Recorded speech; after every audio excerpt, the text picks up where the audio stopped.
നമസ്കാരം. സിബിൽ സ്കോറിനെ കുറിച്ചാണ്. ഇന്ത്യയിലെ ഓരോ വ്യക്തിയുടെയും വായ്പാ തിരിച്ചടവ് ശീലവും സാമ്പത്തിക വിശ്വാസ്യതയും പരിശോധിക്കുന്ന 3 അക്ക നമ്പറാണ് CIBIL score. TransUnion CIBIL എന്ന കമ്പനിയാണ് സിബിൽ സ്കോർ തയ്യാറാക്കുന്നത്. ട്രാൻസ് യൂണിയൻ ഒരു അമേരിക്കൻ കമ്പനിയാണ്. സിബിൽ ഒരു ഇന്ത്യൻ കമ്പനിയാണ്. സിബിൽ എന്നാൽ ക്രെഡിറ്റ് ഇൻഫർമേഷൻ ബ്യൂറോ ലിമിറ്റഡ് എന്നാണ്. ട്രാൻസ് യൂണിയൻ സിബിൽ കളക്ട് ചെയ്യുന്ന, പ്രത്യേകിച്ച് ഇന്ത്യയിലെ ബാങ്കുകൾ, NBFCകൾ, മറ്റ് ധനകാര്യ സ്ഥാപനങ്ങൾ എന്നിവിടങ്ങളിൽ നിന്ന് ഓരോ വ്യക്തിയുടെയും ക്രെഡിറ്റ് ഇൻഫർമേഷൻസ് കളക്ട് ചെയ്ത് അതുപയോഗിച്ച് 300 മുതൽ 900 വരെയുള്ള ഒരു സ്കോർ പരിധിയിൽ സിബിൽ സ്കോർ തയ്യാറാക്കുകയാണ് ചെയ്യുന്നത്.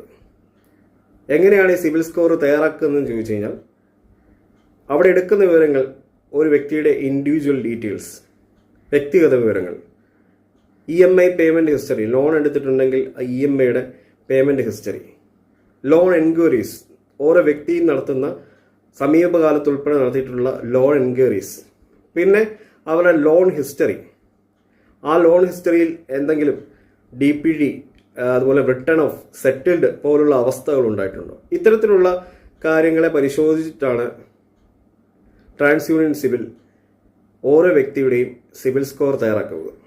എപ്പോഴും സിബിൽ സ്കോർ ഏറ്റവും ഉത്തമമായി എന്ന് പറയുന്ന ഒരു പോയിന്റ് നില 800-ന് മുകളിലാണ്.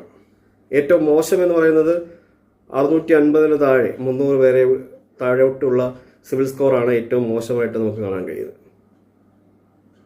സിബിൽ സ്കോറിനെ ബാധിക്കുന്ന കാര്യങ്ങൾ, നമ്മുടെ EMIയിൽ ഒരു ഡേറ്റിൻ്റെ ചേഞ്ച് ഉണ്ടായാൽ പോലും അത് സിബിൽ സ്കോറിനെ ബാധിക്കുമെന്നാണ് പറയാറ്. DPD എന്ന് പറഞ്ഞൊരു അവസ്ഥയുണ്ട്, ഡേയ്സ് പാസ്റ്റ് ഡ്യൂ, അതായത് ലോൺ അടയ്ക്കാൻ വൈകുമ്പോഴുള്ള ഒരവസ്ഥയാണ്. 000 എന്നാണ് ഇതിൻ്റെ ഒരു അവസ്ഥയെങ്കിൽ അതിന് പ്രത്യേകിച്ച് റിഫ്ലക്ഷനൊന്നും നമ്മുടെ സിബിൽ സ്കോർ വരുത്താൻ കഴിയില്ല.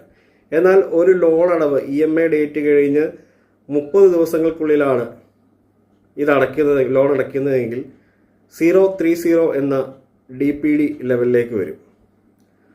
60 ദിവസത്തിനുള്ളിലാണെങ്കിൽ 060 എന്ന അവസ്ഥയിലേക്ക് വരും. 090 എന്ന് വെച്ചാൽ അതീവ ഗുരുതരമായ ലോൺ പെൻഡിങ് ആണ്. DPD 090 വളരെ ശ്രദ്ധിക്കേണ്ടതാണ്. അതുപോലെ പലപ്പോഴും പലർക്കും സംഭവിക്കുന്നതാണ്, ലോൺ ക്ലോസ് ചെയ്ത് കഴിഞ്ഞാൽ ക്ലോസ്ഡ് എന്നൊരു സ്റ്റാറ്റസിന് വേണ്ടി ചെയ്യാൻ പലരും ശ്രമിക്കാറില്ല. പലരും ലോൺ പൂർത്തിയാവുന്നതിന് മുമ്പ് എങ്ങനെയും ലോൺ സെറ്റിൽ ചെയ്യാൻ വേണ്ടി ശ്രമിക്കുന്നു. ലോൺ അടവ് തുകയിൽ കുറവ് വരുത്തി ബാങ്കുമായി ഒരു സെറ്റിൽമെൻറ്റ് ഡീലിലെത്തുന്നു. നമ്മൾ മനസ്സിലാക്കേണ്ടത്, ഒരു ലോൺ എടുക്കുന്ന സമയത്ത് സെറ്റിൽഡ് എന്ന് പറയുന്ന ഒരു കാര്യം, ഒരു സ്റ്റാറ്റസ് അല്ലെങ്കിൽ ഒരു ടൈം നമ്മുടെ സിബിൽ ഹിസ്റ്ററിയിൽ കണ്ടാൽ